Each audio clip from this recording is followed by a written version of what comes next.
Yo, what's going on? Hope you are having a lovely day in the neighborhood, your neighborhood. It is my bi-weekly, is that twice a week or is that every 2 weeks? My every 2 weeks visit to AD's. Today, first up, going to the joint that sorted me out on the Tudor FXD. And then going back to the well on the other one where I've started to get some offers, see if we can't chase down an Explorer.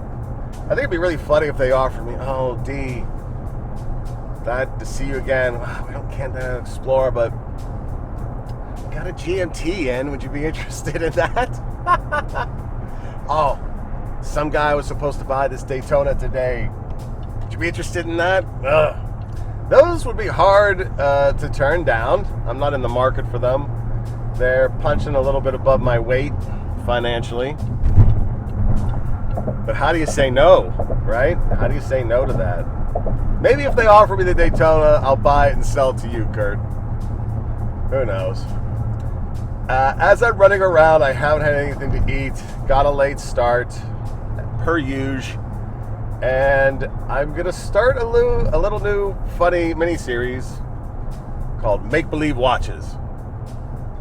Make believe watches, make believe watches. It's not on your wrist, cause it doesn't exist. It's only in your head, so Photoshop it instead. Make believe watches. Alright, so what is a make believe watch, according to me?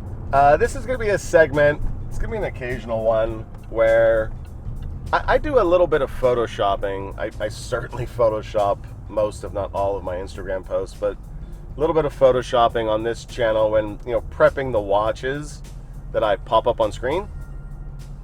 I don't like to see background when I'm watching a YouTube channel about watches. I just want to see the watch and then the person. So that's why I magic wand those. I use an app to do it on my phone, and then if I touch it up as needed. Anyway, that kind of led me into mocking up my own watch designs. And I've got a handful of them, and I like them. They're watches I would definitely buy if they existed. I'm not a watchmaker. I'm not looking to become one. A couple of these designs might be something I could mod in the Seiko space, so I might check that out as this little thing grows. But it started with a Christopher Ward watch that I love, their Moonphase. And I thought to myself as I was staring at it, someone posted it on the Facebook forum thing. I was like, oh, that'd be so much better if they didn't have those Roman numerals. So, boom, gone. Numerals, gone. It's already an immediate improvement. And if I still had my contacts with Christopher Ward, I would ask them to do that and re-release it. So that was the one that got me into it. But the one we're going to talk about today is a little more complicado, in as much as it has to do with something more of a movement change, whereas a lot of the stuff, frankly, is going to be dial and case manipulation. Franck Mulller Crazy Hours. I think this is a cool watch, not necessarily aesthetically for me, but I think it's an amazing complication. Not necessarily in its current use iteration, but what I could do it if they gave it to me, what I could do with it. So the Crazy Hours, the way it works is the numbers are rearranged on the dial. It's not haphazard. It's like every third number is out of sync. So if you were to count, is it third or fourth? I don't remember. It's either scaled and geared for 3 or 4, but it goes from this one to that one, and there's always I think 2 steps in between, and that's the gearing of the movement. But the funny thing is, when that hour hand snaps to the new hour, it's basically what I'm calling deadbeat hours. Because you know how kids today are having so many problems telling time. I think I read that they're replacing clocks in schools to be digital because they can't tell the time. If that's a true story, that sounds like that was an Onion story, but that's a true story. How sad is that? I guess it means Casio stock is going to be going up over the next 30 years. But sometimes it's hard to tell the time when it's like 6:40 7:40, or it's like when it's 6 or 7:40, I have to look at it twice. And it's because the hour hand is stepping along, and when it's almost about to go to the next hour, it rolls into play. Well, what if we had deadbeat hours? Just like the engineers who came up with deadbeat seconds, which, if you don't know, is a complication where an automatic watch, the second hand snaps to in a clicking motion, just like quartz. The funny thing is, why that movement ever got made is astonishing, because the reason we, the royal we, love automatic watches, and why I love Grand Seiko, is that smooth sweep. You could just stare at that smooth sweep all day long. So, if they can spend the time on deadbeat seconds, someone could certainly... uh-oh, we got a Mustang up on my grill. Gotta punch it. Typical Mustang drivers, I tell you. What are we gonna do with y'all? If they can come up with deadbeat seconds, surely someone in the watch world of watchmaking can come up with deadbeat hours. Franck Mulller, I'm talking to you, baby. Just re-gear that so that the hour hand snaps to attention whenever the new hour comes along.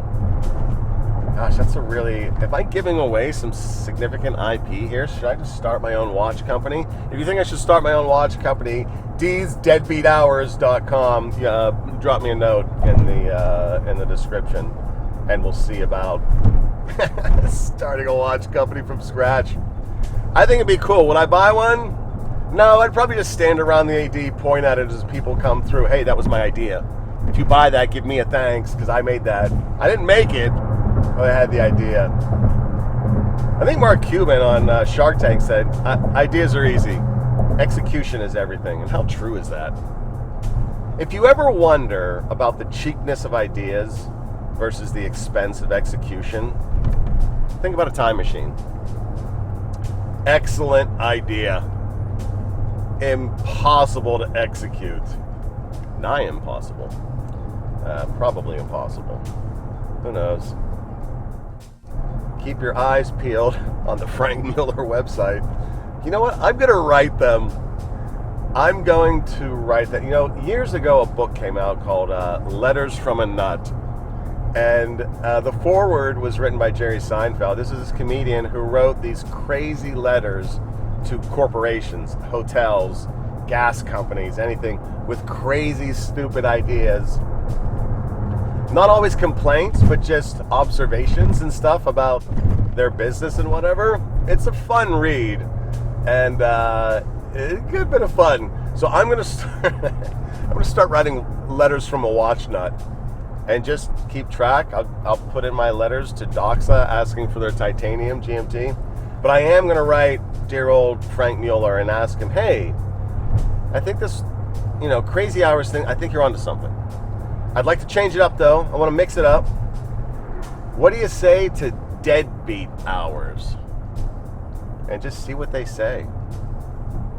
Wouldn't it be funny if they did it and they cut me in for a piece of the action? That would be hilarious.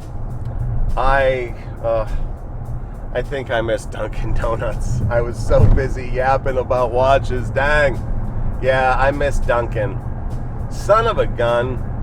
Although I have been watching my weight. I've noticed in some of the videos that the spare tire in the car seems to be sitting right here.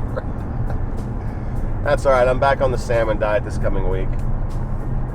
All right, keep your eyes peeled. Deadbeat hours. It's going to be a thing. I think I'm going to call that the end of this video because I wanted to focus on make-believe watches. Make-believe watches. But I am going into this AD, and if they have a Tudor Ranger, I'm going to shoot some Tudor Ranger footage. And if in the event they have some, I'll bookend it. Otherwise, have yourself a great weekend, and we will catch you in the next one. Peace.